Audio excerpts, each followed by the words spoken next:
Okay, welcome back. The next part is going to be to start with step 11, which is the gun and the turret. Then it'll be on to 12 for more of the turret, and 13 to finish up the turret. It looks like 13 and 14. And that should finish the main portions of the tank itself before I start the rocket launchers. On the second part of step 11 here is the part where I'm supposed to cut the holes for the turret, for the mounts, on the side of the turret for the mounts for the rocket launcher. So I'm going to start getting some of these parts ready. I'm going to go ahead and assemble this gun and mantlet portion here, and then I'll come back, make any comments on that, and kind of figure out what I'm going to do with this part here. Okay, now let's. I'm going to kind of give you an idea of.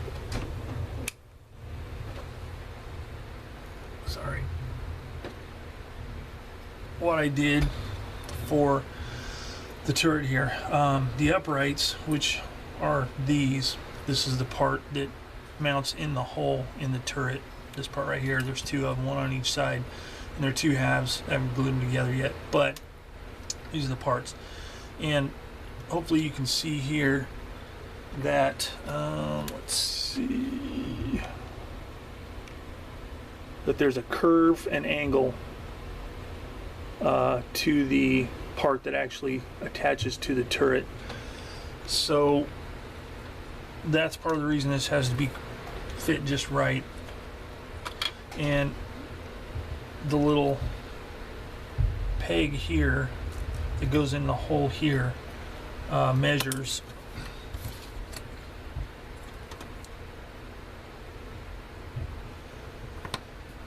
2 millimeters by 4 millimeters, and then it is supposed to be 3 millimeters up from the bottom of the turret, and it's also supposed to be 32 millimeters back from the very front edge of the turret. So obviously, having this curve here, how are you going to measure it? So all I did was make myself a simple template here, and what I did first is I measured the distance from this front edge to this flat straight edge right here at the bottom of the mantlet, and I measured that out, and it was, I think, 6 millimeters. Yes, approximately 6 millimeters. Mainly I'm just using it as a line of sight, so I drew that line first. Then 32 millimeters from here to here, so I measured from the edge of my paper here 32 millimeters. Two measurements, drew a straight line there. That way I had point of reference. So what I did is I lined the front of the turret up there with this with paper, the front edge, and just, you know, using my eye, and you kind of got to have a good eye to do this, but just, you know, if it's too far back you can tilt your head to one side, but you want to line the flat straight edge right here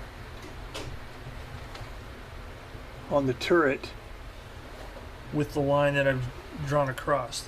Then from there I just marked my this line intersects right here, so I marked my front measurement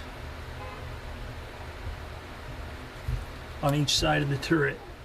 Just look on this side and this side, lined them up with the line. So I was able to get my point of reference here, and as you can see, I screwed up right here and made my the hole on the wrong side of my starting point. So I just crossed out, and it's just eyeballing it, eyeballing it, eyeballing it. So then all I did was just measure, made myself a 2 millimeter wide template here. Laid the turret to where the front edge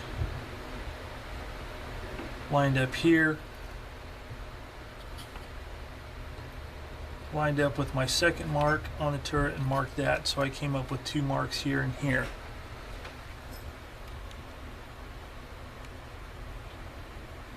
Okay, here and here. Then all I did was using my straight edge here. I measured the 3 millimeters up, held the turret firmly in place, measured up 3 millimeters and marked it.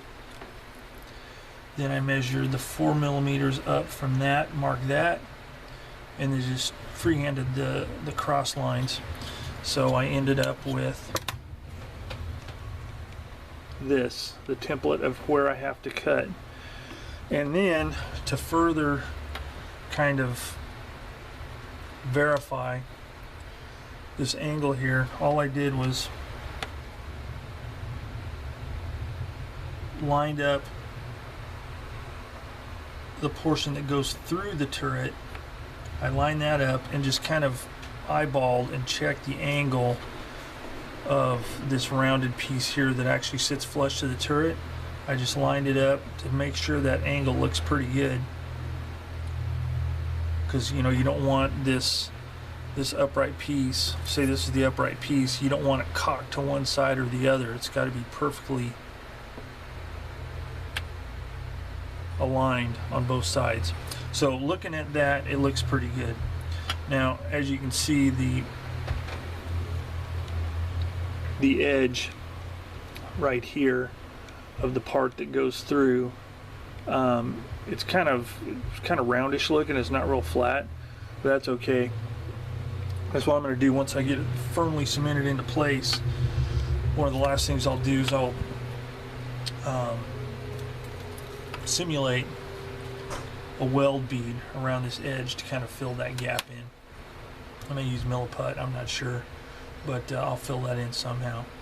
So the next part to do, now that it's measured, is the part that will make or break this turret, and that is to cut that hole out. And what I'm going to do is I'm going to use my pin vise and a bit that measures out approximately 2 millimeters, and I'm going to drill.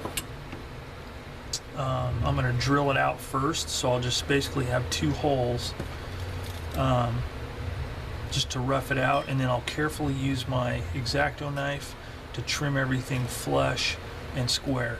So I'm going to go ahead and do that, and then I will show you the results. Okay, I have got the right side of the turret hole cut, and as you can see, it worked out pretty good.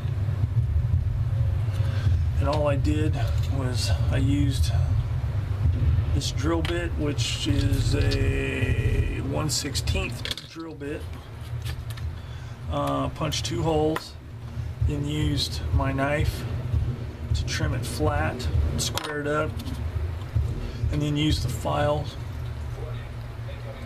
to increase the to open it up just a little bit until finally the upright fits, and it is at a 90-degree angle to the center line.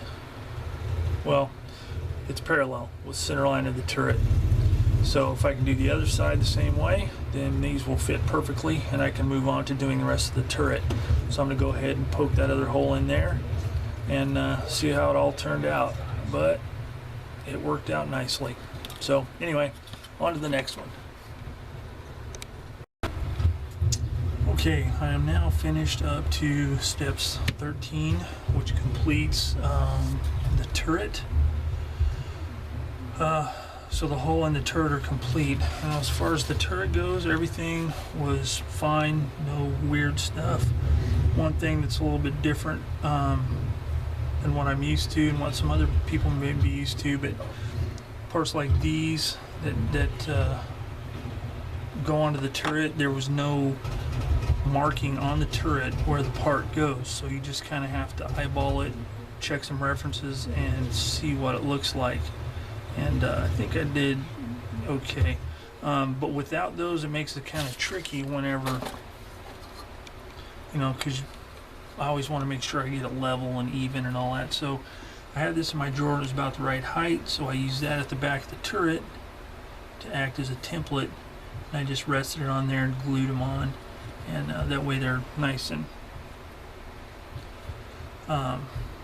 parallel to the ground as far as the level. The barrel, I primed it because I wanted to check and make sure it was okay. The barrel was fine. It just got one of those little glue-on tips. I mean, I don't know why they do that. I guess it has to do with the opening at the end of the barrel, but it was really weird shaped and didn't fit flush, so I ended up having to sand the barrel down, and I was almost ready to just forget it and get a aftermarket barrel of some kind. But I thought, you know, I'll prime it and see, because I didn't want to have to do a lot of modifications and replace the mantlet and all that. And after I got it primed, I saw that the taper was fine, the seam was gone, and it looks good. So, and as you can see, I've got it all buttoned up. The hatches are all closed because I want to have this in a kind of like in the picture, in a position of firing. So, with all that gas and junk coming out of the back of the rockets, I'm sure they'd have this thing closed up. I also did not put the antenna into the antenna holder, and I also did not put the periscope or cover on this opening here where they would normally go.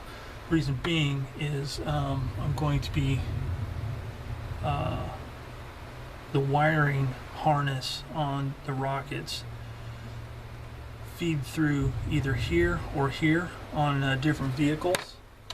It seems to be, I don't know if it was unit specific or maybe manufacturer specific, but as you can see in this photo here, this is a little bit bigger photo of the vehicle I'm going to be doing. You can see that the wires come off and they go where the periscope would be. So I guess they took the periscope out, fed the wires through there. Then on some of the other, you can't really see it in this one, but in some of the other photo references I've seen for the antenna itself, there was an extra bracket or an extra mounting piece that was manufactured out of like some angle iron, and it comes off of the side, and then the antenna mounts to that, and the wire from the antenna goes from the end of that over into this hole here. So I'm going to be putting that together, but I'm gonna wait till I get the rocket launcher itself done so I know how far out to come. And just from judging from the pictures, they're pretty crude, so it's not like something that has to be manufactured to, you know, these awesome tolerances. I'm gonna make it look like it was maybe a something that was, you know, thrown on there or whatever, but it'll look decent. But I want to make sure that you get the right angle to clear the rocket launcher as it goes across the top. So the turret is done, the hole is done, so now the only parts I need to work on is the tracks and the rocket launchers themselves. And the rocket launchers, as I mentioned in my review of the kit, the rocket launcher instructions start at the bottom of page 8 on the main instructions, and then continue on the supplemental instructions, which I'm assuming came with the Italeri kit originally, because you can tell that they're photocopied. But anyway, so that finishes this video with the completion of the turret and the main part of the hull. So that's it for this video. It's probably a short one, but stay tuned for the next part, which will be the rocket launchers themselves. As always, thanks for watching. Comments, questions, critiques, well wishes down below. And I will see you guys next time on Plastic Models by a Regular Dude.